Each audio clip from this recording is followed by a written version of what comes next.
अस्सलाम वालेकुम। उम्मीद है आप सब कह आफियत से होंगे।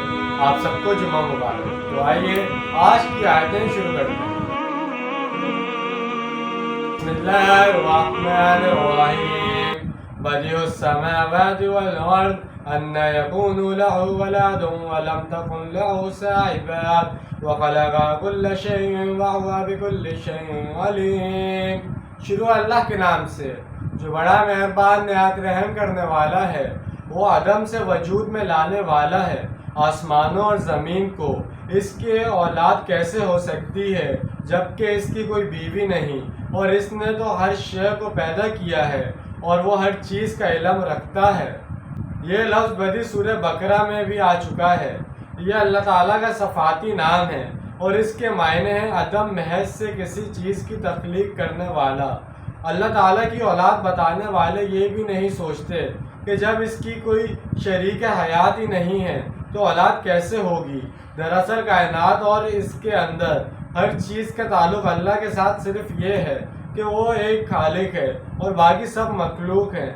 और वो ऐसी अलीम और कबीर हस्ती है कि इसकी मखलूक़ात में से कोई शय इसकी निगाहों से एक लम्हे के लिए भी ओझल नहीं हो पाती। ज़ालिकुमुल्लाहु रब्बुकुम ला इलाहा इल्ला हु खालिकु कुल्लि शैइन फअब्दुहु व हुवा अला कुल्लि शैइन वकील। वो है अल्लाह तुम्हारा रब, इसके सिवा कोई माबूद नहीं है। वो हर शय का पैदा करने वाला है, बस तुम इसी की बंदगी करो और हर शय का कारसाज है। यह अंदाज़ किताब समझने की ज़रूरत है। मुशरिकीन मक्का और अहले अरब अल्लाह के मुनकिर नहीं थे। वो अल्लाह को मानते तो थे लेकिन अल्लाह की सफ़ात, इसकी कुदरत, इसकी अज़मत के बारे में इनका जहन कुछ महदूद था। इसलिए यहाँ यह अंदाज़ इख्तियार किया गया है कि देखो, जिस अल्लाह को तुम मानते हो वही तो तुम्हारा रब और परवरदिगार है। वो अल्लाह बहुत बुलंद शान वाला है। तुमने इसकी असल हकीकत को नहीं पहचाना। तुमने इसको कोई ऐसी शख्सियत समझ लिया है जिसके ऊपर कोई दबाव डालकर भी अपनी बात मनवाई जा सकती है। तुम फरिश्तों को इसकी बेटियां समझते हो।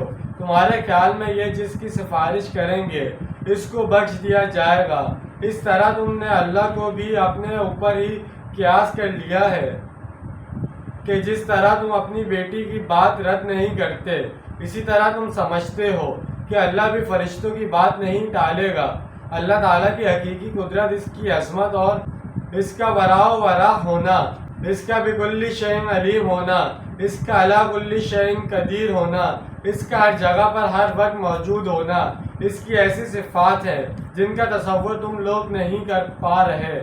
लिहाजा अगर तुम समझना चाहो तो समझ लो, वो है अल्लाह तुम्हारा रब जिसकी ये शान और कुदरत बयान हो रही है।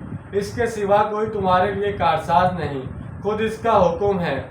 बनी इसराइल के मेरे सिवा किसी और को अपना कारसाज ना समझा करो। तो जैसे कि आज हमने दो आयतों का तर्जुमा और तफसील बयान की है। उम्मीद है आपको समझ में आया होगा, पसंद आया होगा। मिलते हैं अगली वीडियो में। अपना ढेर सारा ख्याल रखिएगा, अपनों से ज़्यादा दूसरों का ख्याल रखिएगा। जब तक के लिए अल्लाह हाफिज़, फ़ी अमान अल्लाह।